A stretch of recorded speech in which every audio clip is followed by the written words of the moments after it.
Hi everyone, Michelangelo Badio here, Joey, Robert, and we are here for another installment of No Boundaries. I just got back from Montana and I was on vacation with my friends, Rob Ross, the drummer that played on No Boundaries and all these songs, and Mark McNally, who has been a lifelong friend of mine as well. He is a great guitar player. He wrote the main riff of 8 Pillars of Steel. And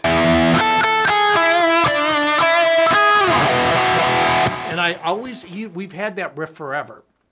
And I always wanted to make an instrumental song out of it. So we collaborated. I took parts of that song and parts of it are mine, and we turned it into, what you hear today. Anyway, I'm in Montana. Beautiful mountains, the Rocky Mountains, everything. I come back to Chicago.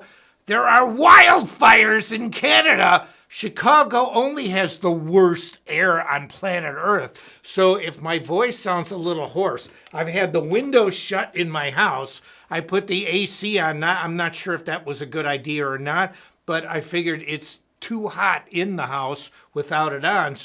But no windows open. Why? Because it's death outside.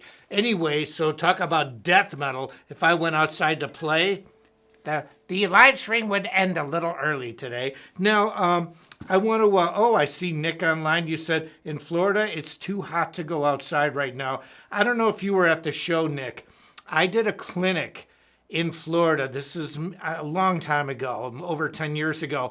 And I remember my mom telling me, because she's been gone a while now, she goes, Michael, you better not wear black like you always wear. And I go, Mom, that's what I wear. I am metal. I wear black. So anyway, I had to go to Florida to do clinics. And the heat index, meaning, it's like not just the heat, but how it feels, the humidity, it was over 120 degrees. So basically, we're looking over probably about 45 degrees Celsius. And I remember I was playing outdoors, and it was a parking lot. All these people were there. The black asphalt, whatever you want to say, it made it so hot. I was standing there. I had a fan on me. I looked like I was on drugs. I'm like... And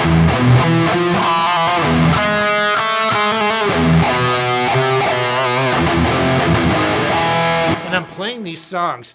I had to stop, take an intermission. The owner of Dean Guitar's wife, Pam, she goes, Michael, she goes, you're suffering from heat exhaustion. So I'm like, I'm metal. I can handle it. I'm like, and so anyway, I took a break, put some ice around my neck, went back out, and there probably is footage. I remember seeing it on YouTube, and I'm like,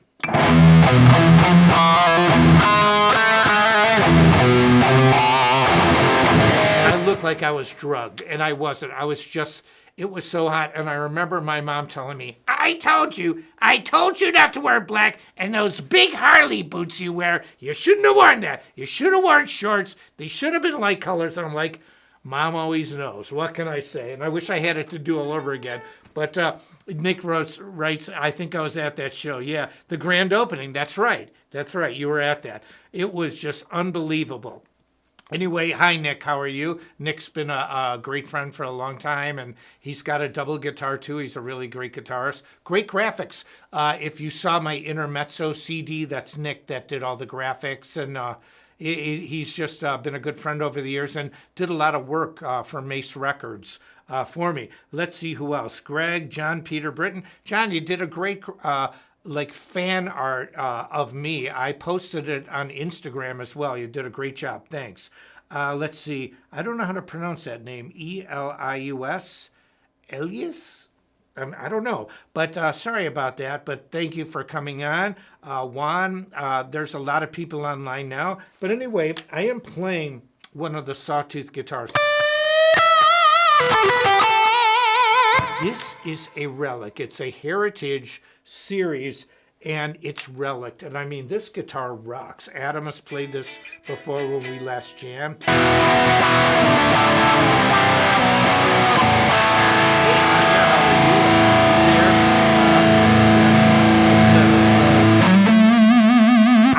the spacing too of the frets.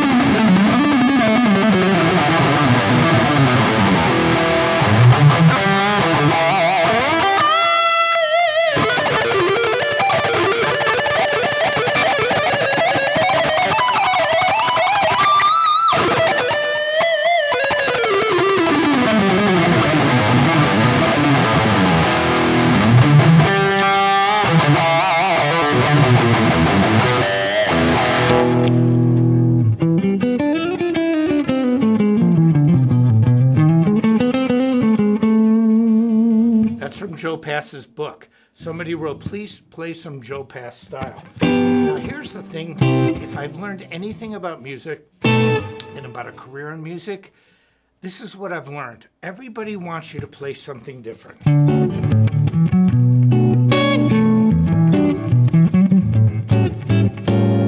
Everybody wants you to play something different than what you're known for. And then here's what happens. You do it, and nobody buys it!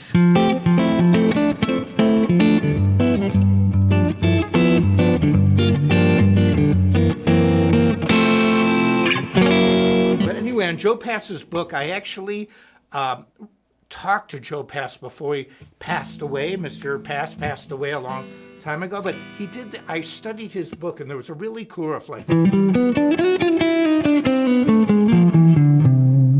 I love that one riff. So that is the style of Joe Pass. And what I learned too is I loved playing jazz. I loved all the chord progressions.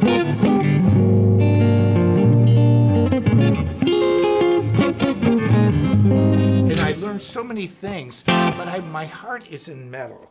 And so, what I did was, when I was in college, I used to play all sorts of things. I mean, I even wrote songs like...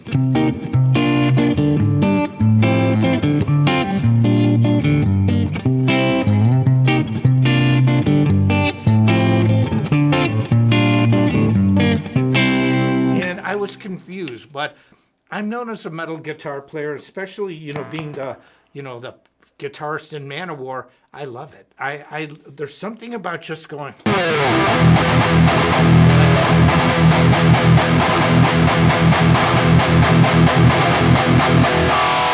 just absolutely love it. Now, okay. All right. Anyway, I'm sitting there. Michelangelo video, how applicable are 8-note bebop scales to metal? It's a good question, except for one thing. When I look at scales, I have a degree in music. I don't look at that. That to me is a hybrid scale. I look at harmonic, modal. So, you can see one of the things in music today, there are synthetic modes, synthetic scales. So anybody can call anything what they want. And today's music is like sushi. And what I mean by that is hybrid sushi. All the hybrid and fusion restaurants out there, I didn't study hybrid and fusion. I studied traditional classical harmony. So how applicable are they? I can make up any scale. And is it applicable to metal? Yeah, as long as it has a tonal center. And sometimes it even doesn't. I mean, look at that. Should be in the Phrygian mode because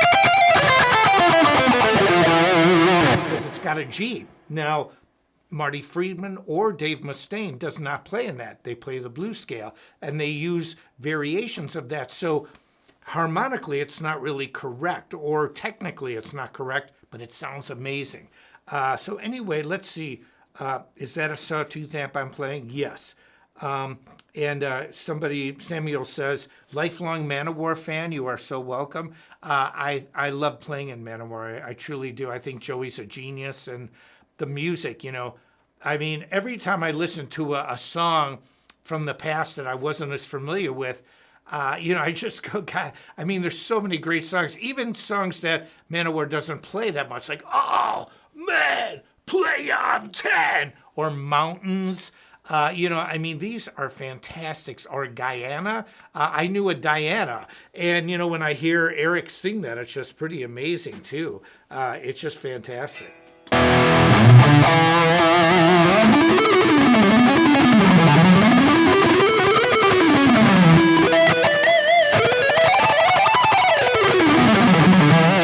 I also find out, too, that sometimes you get people that want to try with trick questions, or that try and stump the teacher. When it comes to theory, it's going to be hard to stump me. But when you come up with things like a bebop scale, well, that's something that 8 notes bebop scales. What is that? I mean, people play bebop. It's a style. What if I said the 8-note metal scale? What does that mean? And so, I look at it very technically. When I think theory, I think scales, modes. Synthetic modes, anybody can make up a mode. I said this a long time ago. I've come up with a synthetic mode! It is the COVID mode, the code of death. The motive of death. Sounds like a Slayer or the Twilight Zone movie, but you can come up with anything nowadays. There was sushi, chicken sushi, barbecued chicken sushi. So that's how I think many people feel about music today. Now, does that discount how good they are as players? Absolutely not. But, when you get to the theory, one of the things that I've always said is, in order to think outside the box, you have to know what's in the box. I know what's in the box. And see, a lot of things where people will come up with a name for things, what we used to call them in school is passing tones, or just appoggiatures, a non-chord tone. So there are different names for things, and in my mind, it's very simple. You have a scale, and if a note is outside that scale, it can be a non-chord tone if you're playing a chord and you're trying to arpeggiate that chord, or it can just be a passing tone, or it could be a chromatic passing tone, which is 10 times out of 10 what it is. So, I think of it very simply in my head, and it creates a lot less confusion for me. Let's see. Somebody asked, I have played with so many bassists. Is Joey the fastest you have worked with? Yes. Yes, yeah, absolutely. I mean, and the thing that I love about what Joey does is, like on songs like Battle Hymn, he comes up with these really melodic parts. And I've got to say this. Somebody made this comment on a Manowar video. They go, Michelangelo Benio forgot to play the part, dude. I'm like, are you guys out of your minds? How would I forget to play an entire section? That's ludicrous. Joey's bass playing, for example, on Heart of Steel. There's guitar on the record, but not live. It's just bass and Eric. And so what do you think? I'm stupid that I'm not going to play the part? But his bass is so powerful that he can carry it by himself, or the beginning of Battle Hymn. That's a great example. I think he's a marvelous bass player, but you have to add in the writing. The guy wrote Battle Hymn. He wrote all these fantastic songs, and I love playing them. So it's really something for me to. Now, also, just a guitar like this. Now, I'm a tuning fanatic here. Okay. Perfectly in, except the E a little bit. But it's got that real humbucker sound. And this is a beautifully relic guitar. Look at the back. The belt buckle, everything. And, you can see the neck. It's just so cool looking. And it sounds great. It's got that really thick humbucker sound.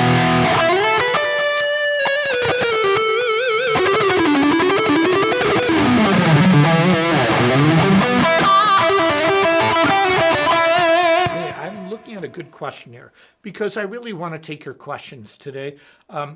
Let's see. Somebody wrote, got it, went up. Where was Samuel's at? Okay. You have played with many bassists, and then let me see another question. So happy to catch this live. Do you ever think about the beat or rhythmic note value of rake circular strumming as to compare to sweep? Now, rake, I'm not a big fan of circular strumming, okay? Because why not just, now we used to call rakes sweeps. We didn't know the word sweep. So what I didn't know, like I always thought to myself, it's an obvious thing. The shortest distance between 2 points is a straight line. So when you say circular, I've never been one to circular anything. Now I can tell you something here. Manowar is going to Central America and South America in September. I had to get a yellow fever shot. I had to. There's no other way around it. It was part of the rules to get in because I didn't go straight from the United States into that country where it's not the first country we were playing. So I got a big shot in my arm today. Now it's a little sore, but I can tell you this. I'm very ergonomic with the way I play. I've always called it economy of motion. Now, I did the Electric Guitar Lands tour recently with me, Gus G., Rowan Robertson, Andrea Martingelli, and I did a string of 20 shows, 20 days in 10 countries. So it was 20 shows in 20 days in 10 different countries. I've never hurt myself. And knock on wood, one of the biggest reasons is because I'm very economical with the way I play. Now, it looks a little strange.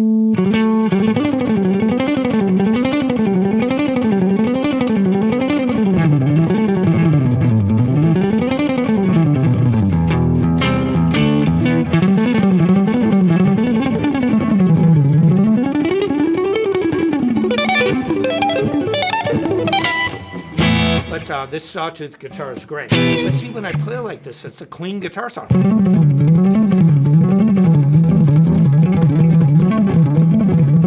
I can do this all day!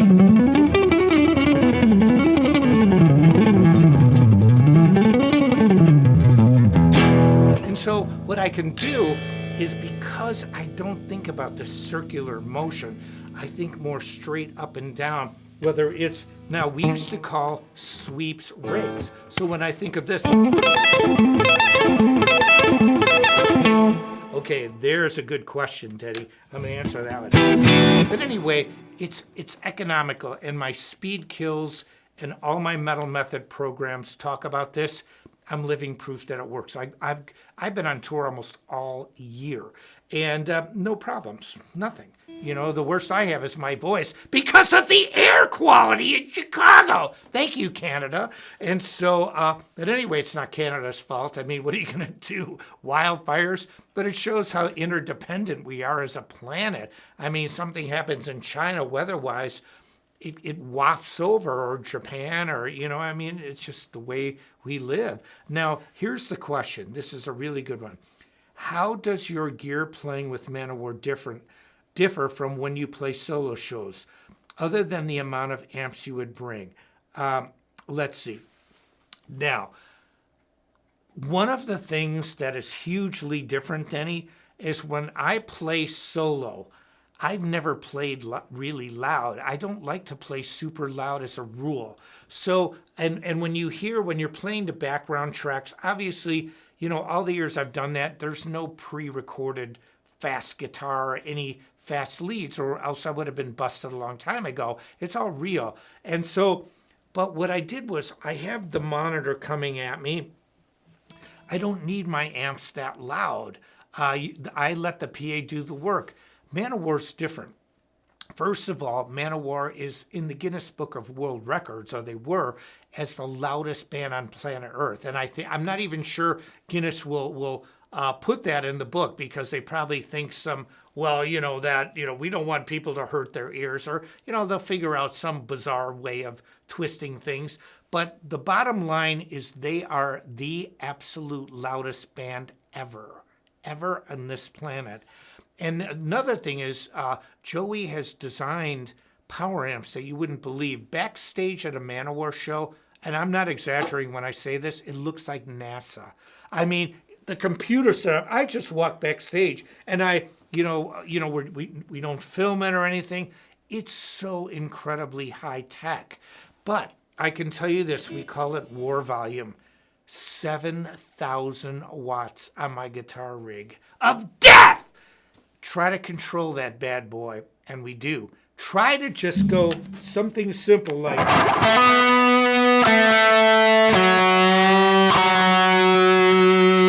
and not have your head blown off.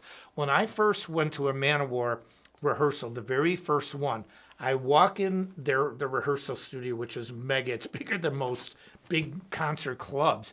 And so I walk in, it's totally quiet. I had no earplugs on or anything. Joey hits a bass note. I happen to walk straight past his rig. I was a good about 7 meters away, about 21, 22 feet away. I walk by, he hits a note. It was like getting hit by a bomb. I mean, it's so loud, but that's what makes the sound of Manowar, and you have to control it. So, Denny, to answer your question, it's a whole other level of volume, a whole other level of tone. We're very meticulous about the sound that we get, the playing with each other, where the drums, Dave on drums, Joey and myself have to be locked like the triangle of death, and to be able to switch to solo mode and stop on a dime. It's not easy. It's not for everybody.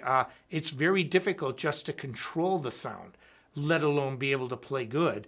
And that's what I like about it. It's the major leagues. It's the A-League.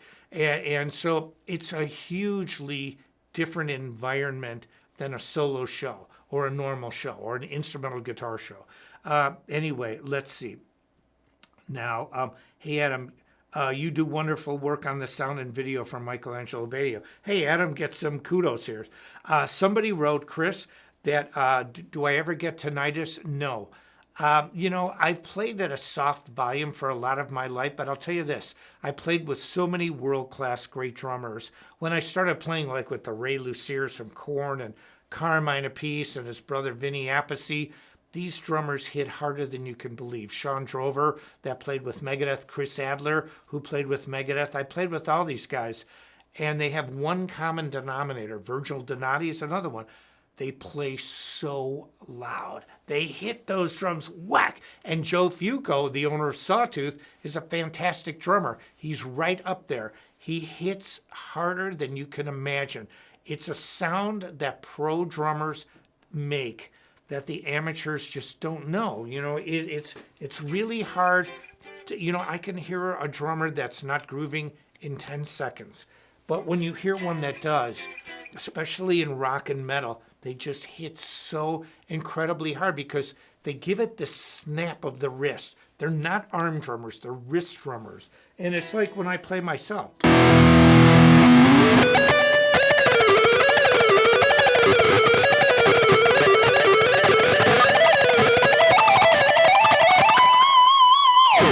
I pick really hard. And I do that because, if you think of a classical violinist, when they play soft too, I mean, if I want to...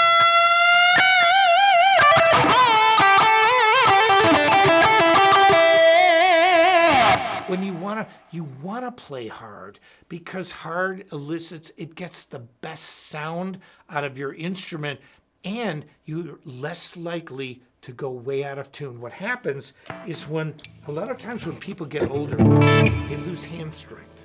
Now, it's like this. It's like the two things that I concern myself most as I've gotten older.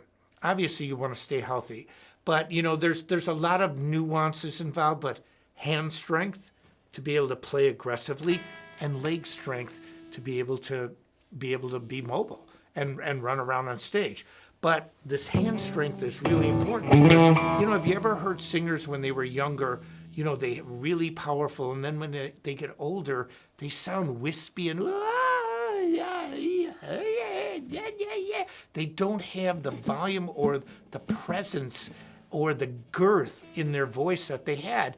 And it's very similar on an instrument, that they lose power.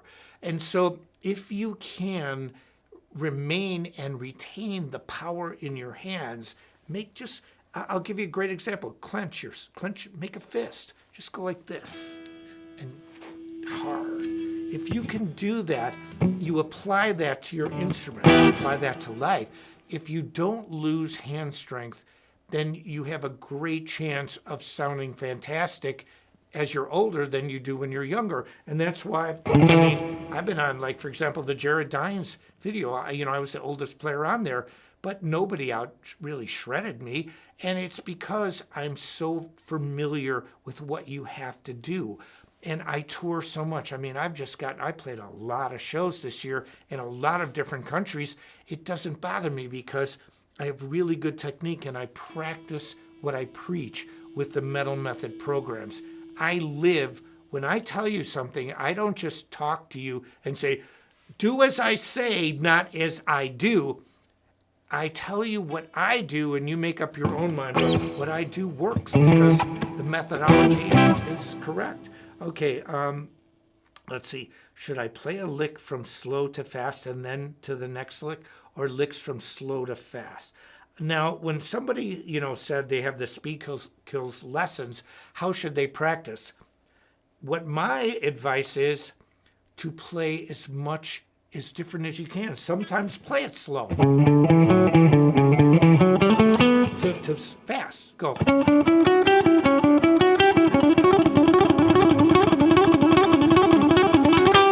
You can do it slow to fast, but sometimes mix it up. Just go. See,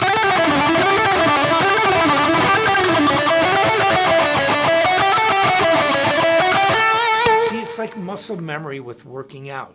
If you do the same thing all the time, your body will get used to it and you won't make any gain. So my advice is to mix it up.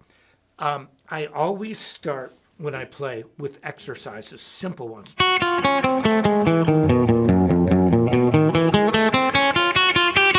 Always do. It's the first thing I do. Fingers 1, 2, 1, 3, 1, 4. So I take care of finger 1, 2, 3, 2, 4, taking care of finger 2, 3, 4, taking care of fingers 3 and 4.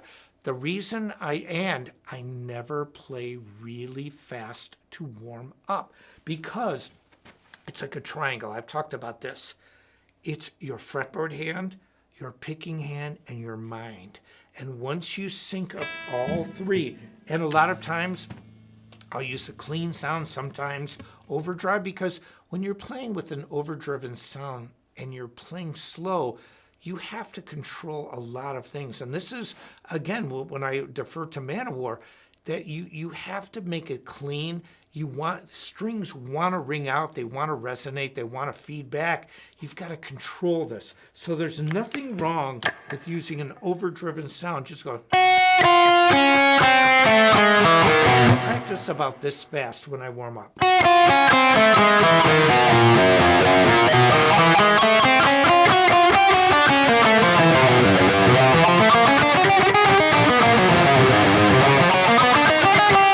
Look at my hand position. Look at that position. It's and also raising your guitar higher like this makes it super easy to play. Look at how good my hand position is playing that way. So you want to have great hand position, but when you practice slow, you're calibrating. It's like you're tuning up the Lamborghini. You've got this hand and this hand syncing up, and your brain telling you, because a lot of times, and I'm sure everyone's experienced this, your head knows what it wants to play. Your fingers won't do it. And so you have to get this triangle together so it all works in sync. Now let's see. Somebody said, how long should I stay on a Speed Kills lesson? Again, take the lesson, move on. There is no set method. What I can tell you is that if you practice something over and over and over, you have more of a likelihood to get that down. But this is the thing, vary your practice routines. So let's just say you're doing pretty good on an exercise. you don't have to have it down. Move to the next one. And then maybe one day just take one exercise and woodshed that. Just work on it and work on it and work on it till you get it. Maybe another day, just work on a variety of them, even if you don't have them all down. You need to mix it up. The exercises are there. They will help you. And if you play them the way they're designed, they will absolutely help you. But you don't have to do it the same way every day. That is a key thing to improving.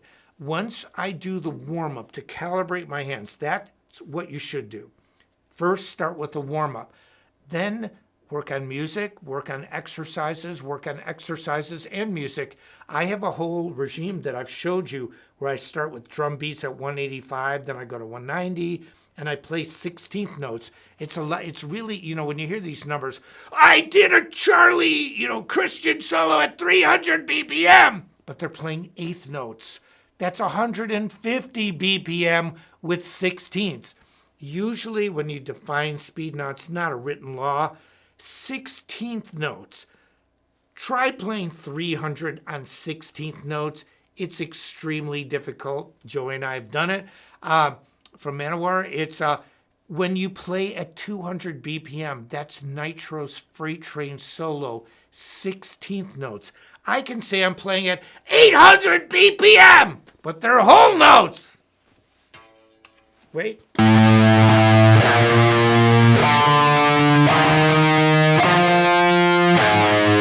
It doesn't matter about the BPM. It's the duration of the note. It is the note value with the BPM that determines speed.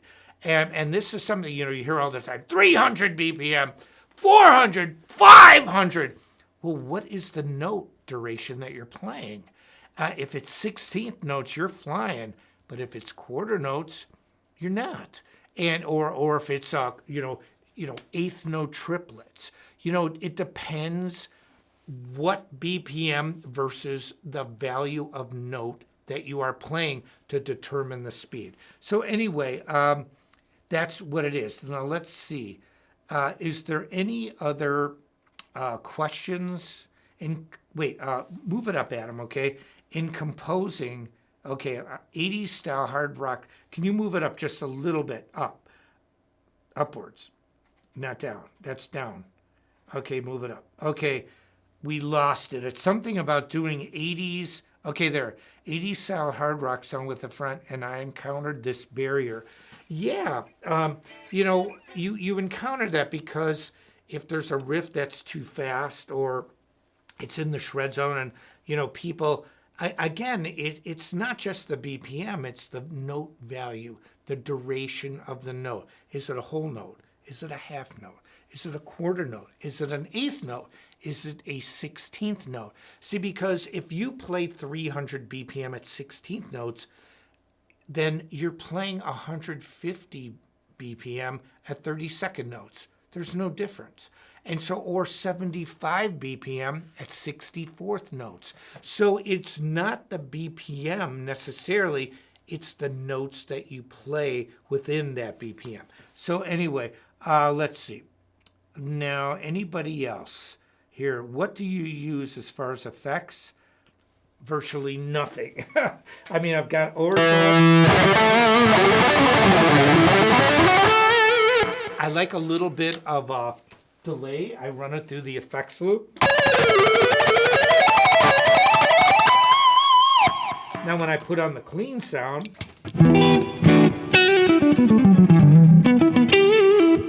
I still have delay, but I use a little bit of compression.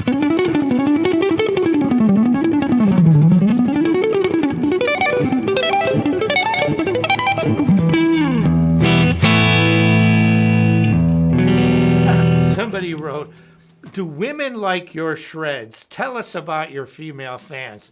Good question. Now, I'm going to tell you what I encountered. When I did guitar clinics, I would get a good, obviously I'm playing instrumental guitar, so you're not hearing, I love you, how I love you, yes, I love you. So you're not hearing vocals. And a lot of times women want to hear a singer.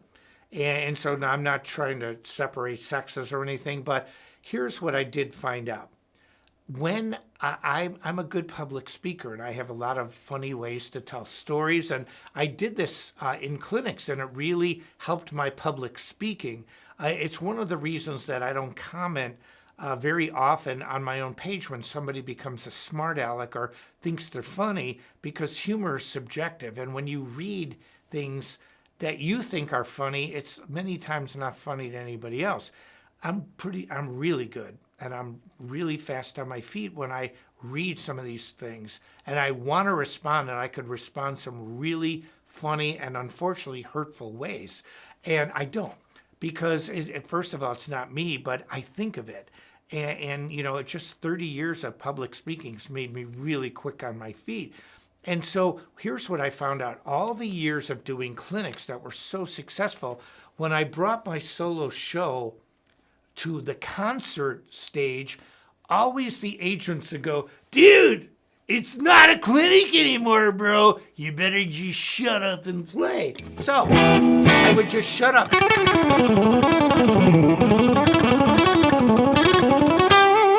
And response was marginal. The guitar players loved it. And the women that were there were like, and then my current agent, who was young, he said, Michael, because I told him, I said, when we started booking the tour, right before COVID hit in 2020, 3 years ago, I said, out of when I do these tours, I said, other agents in the past have told me, you can't talk because it's a concert. And I never believed that. And you know what my current agent says? He goes, and he's young. He goes, Mike, I love to hear you talk. He goes, that's one of the things that endears people to you. He goes, you play like a monster. And he goes, and then you have these great funny stories. So to answer your question within 20 minutes, like I normally do, here's how women responded. I got great girl reaction from the last tour. Why? Because I talk. Because I told stories. It's not just this boring, okay, the next song we are going to play is interplanetary manifestations of Mercury versus Venus and the moons of Saturn. Who cares? I just made it up. Nobody cares about the title. Superfluous anxieties. Enraged wrath strictly forewarns exaltation. Who cares what the stupid title is? Just play. And so I would play like I always did and just tearing it up, take no prisoners. And I tell funny stories in between. And lo and behold, the female audience was there. Because, they liked the guitar playing, but it was the stories, too, that made the show. So I learned, again, for the 15th millionth time, you just have to be yourself. And so the reaction of the last tour was the best that I've ever had since Nitro. And it's because I did a combination of what I do best, play and then talk and tell stories about rock and roll. All right. So anything else? Let's see. What are some songs you find fun to play that you have not written? Now, I am a huge Beatle fan. And I have to admit, the older I get, the more I like them. Because I've talked about Blackbird.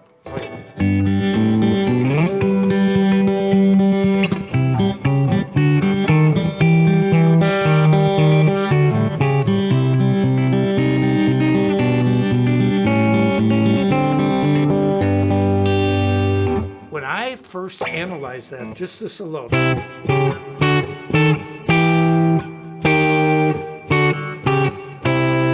bass line is chromatic. And the upper voice is called contrary motion. For example, there's two types of voice leading. There's parallel.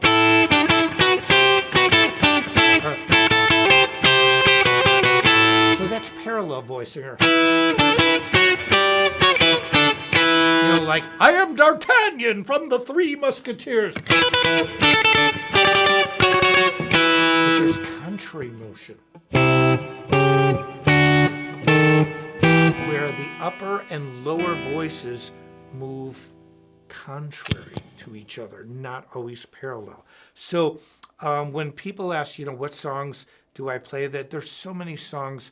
I'm a song person. I've always been that way. But like Oops, the cable fell. Too much shred here, but let's see. Jazz octaves count as parallel.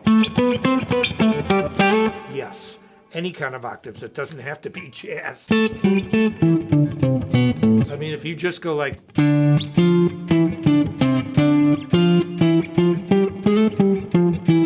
completely parallel, because every single note is moving in the exact direction. And so that's a great question. That is parallel motion. Now, I see Desiree, my first cousin. Wow. Hello, how are you? And hey, Desiree. Now, but getting back to songs, like I just love, like, here I stand, hand in hand, my face to the wall. Just turn my face. But I mean, just this, it's so simple.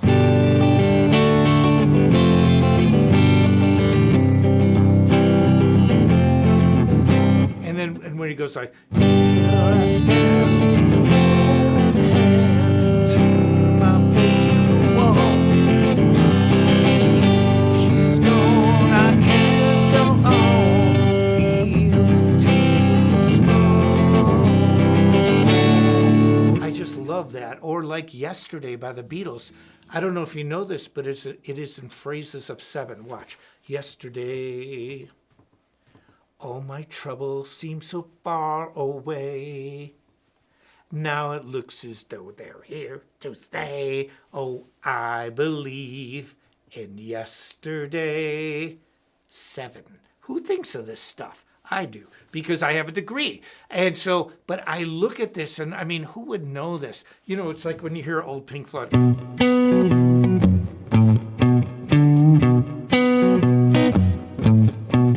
It's in 7. Or other songs, you know, like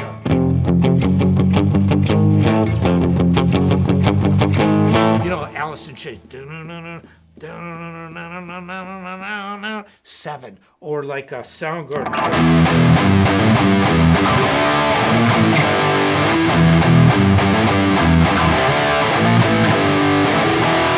And so these are mixed meters. But if you also just listen to simple things like my song No Boundaries.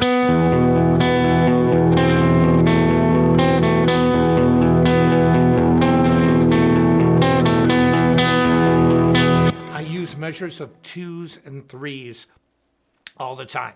There's only 2 types of meter. There's duple, 2, and triple. And so that's it. And so if you say 15/8, you can always divide it between 2s and 3s. That's it. There's only 2 and 3. And see, you know, when people say, you know, like all these different modes or scales, in my mind, it's very simple. There's the like church modes.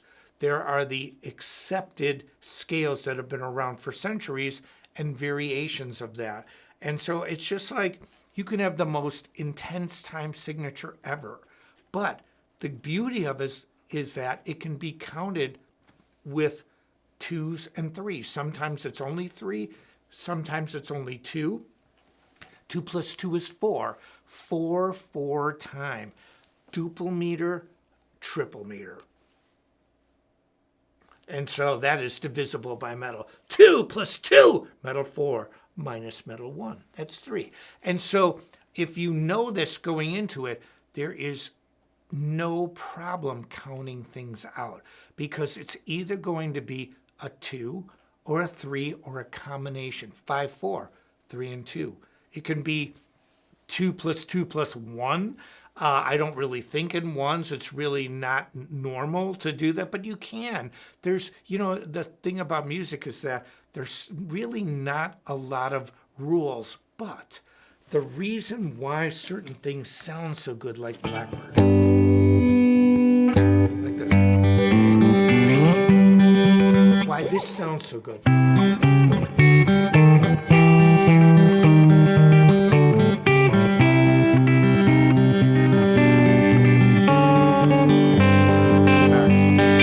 Desiree for a second. Yeah, take 5. I wrote a song called 5 Forever. Watch. 1, 2, 3, 4, 5. 1, 2, 3, 4, 5. And I dedicated it to Dave Brubeck, who wrote the original Take Five. And so, but the point is this, that music is a mathematical science, and it is an exact science. The reason why it works so well with computers is because there are literally numbers that can actually evoke feelings. You get a number 0 to 127 with MIDI, a volume.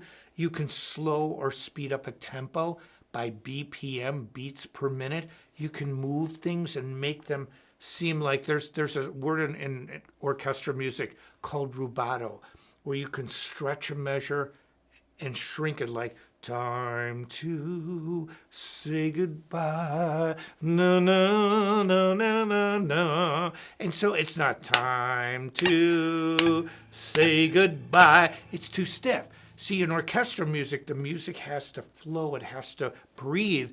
And so when you watch Andrea Bocelli, who's blind, when I saw him in concert, I'm like, how the heck is he being able to sing rubato, to stretch and shrink measures and make the music breathe? And I realized the conductor follows him. That's interesting, because if he wasn't blind, you're supposed to follow the conductor, but it's like time to say goodbye. And so there is artistic license in there, and mathematics can do that. I use movable click tracks all the time. When I just did the song Dream On, when I did the cover on my Hands Without Shadows album, there was probably 10 different movable BPMs, because if you listen to the Aerosmith version, the first verse is slow, then it speeds up in the chorus, then it backs down, but it's faster. And so I did what's called a tempo map of the original Dream On by Aerosmith, and then I just adjusted it so it flows, it feels like it's moving, that there's air, but it's actually mathematically written out. And that's the beauty of music. Okay, let's see. A 9-note scale and then write all the chords, and not thinking it was diatonic 7. Yeah, I'm sure he did. I met Alan Holdsworth, and you know what? I couldn't talk to him about music. He would not talk about music. He wanted to talk about imported beer. Somebody asked if I could do some slide. Yeah, I play slide. This guitar isn't set up for it, but yeah, I do. You know, that's a good idea. And see, somebody wrote, do you think no clarity or rhythm is more important? Why are they mutually exclusive? Why can't you have no clarity in rhythm? You know, and it's a good question, but here's something that I can say that people kind of get wrong in the 21st century, just like they did in the latter half of the 20th. People nowadays seem to think technique, shred, and feeling are separate things. They've never been separate things. Do you think Mozart couldn't shred? Are you, to think that these are the highest level of virtuosos that have ever lived on this planet? Paganini could rip your face off in 2023. It is, listen to 1950s guitar, listen to old, like Rock Around the Clock, or like some of these solos. They were jazz players. They were, listen to bluegrass, listen to Django Reinhardt. The level of technique is just so high, but so is the music. It was only in rock that the pundits came in and said, well, if you play fast, you can't have any feeling. And here's the irony of all this. All the fast players of the 80s, Yngwie, myself, Greg Howe, Tony McAlpine, Paul Gilbert, Chris Impellitteri, the list goes on and on and on. We're all still here because we knew what the critics didn't. It's stupid to say that technique and feel are mutually exclusive. They are mutually inclusive. And so it's only been in the modern times that these critics have pounced on it. And I have to say, critics were there since time began. There's always the haves and the have-nots. The haves are the Mozarts, Bachs, Beethoven, Shostakovich, Tchaikovsky, Schoenberg. The have-nots are the one who wrote about it, didn't understand it, and then criticized it. And so, but it's been more prevalent now because it's like, oh, if you shred, dude, you have no feeling. Shred is more popular than ever. It's a term to really mean somebody's trying to be the best they can be. We didn't use the term shred in the 80s. We just tried to be as good as we can be. But if you think of great orchestral musicians, the technique is not exclusive to the feeling. That's a recent idea that is absolutely wrong. The technique enhances, because the feel of a musician, if a person is musical, they will make music. If a person is not musical, all the technique in the world is not going to help. But you can't look at one against the other. One works with the other, because the obvious cliche is, David Gilmour puts more feeling into one note, dude. Well, of course he does. I love David Gilmour. But if you wanted to be the first chair violinist in a symphony orchestra, you better know how to play Paganini and Rachmaninoff. And if you want to just play comfortably numb, there's nothing wrong with that. I love that music as much as I love Bach and Beethoven. But it's a different way to interpret the music. You have to have the highest level of skill along with the feeling. Okay, anyway, and yeah, Steve Vai just said, you do whatever it takes to express yourself. I agree with that. And Steve Vai said something that I really take to heart. He said that think about your strengths, not your weaknesses. And I agree with that. But I think of it a little differently. Understand your strengths and weaknesses and work on your strengths. But if you make a weakness a strength, that's something no one can take away. And I found when I had a weakness of alternate picking, I'm left-handed. So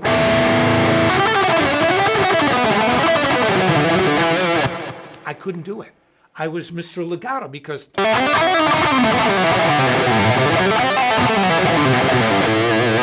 I was lefty. This was my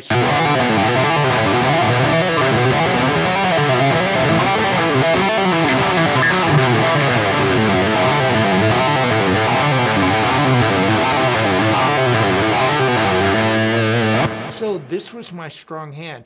I worked 2 years to get my picking technique right. And I did, and I talk about it in Speed Kills. The Speed Kills programs are my own URL, learn-to-shred, learn-to-shred.com. But put the hyphen in between, learn-to-shred.com, or go to Metal Method. And also, I love Sawtooth guitars. I mean, you hear the way they sound. They're just incredible. And, I really enjoyed playing them. But I hope you got something out of this today, because a lot of things that you hear on the internet about a technique or a David Gilmour, it's just, I've been out there doing it all my life. I'm out there just this year alone touring more than you can possibly imagine, doing show after show after show, and I still haven't been hurt. Why? Because I take good care of myself, and I just don't listen to all the people who rant and rave online, because it's easy for somebody to criticize. What I would say to them is, you go out and do 20 shows in 20 days in 10 different countries and see how you feel. And so the things that I said in Speed Kills to this day are still as relevant as they were then, because I studied from the masters. And if you realize that technique and feeling are not opposed to each other, they're not diametrically opposed. Throughout history, technique and feeling always went hand in hand. So why is it so different today? It isn't. It's only critics that make it different. And they want to put a separation, but they want to divide it. There's no division. And I've known that all along. Not one of my friends, and I'm not close friends with Paul Gilbert, but Paul Gilbert didn't subscribe to that theory. Neither did Marty Friedman or Mustaine or Kiko from Megadeth or Greg Howe or Yngwie or John Five. They tear it up, but they have feeling. So what's wrong with that?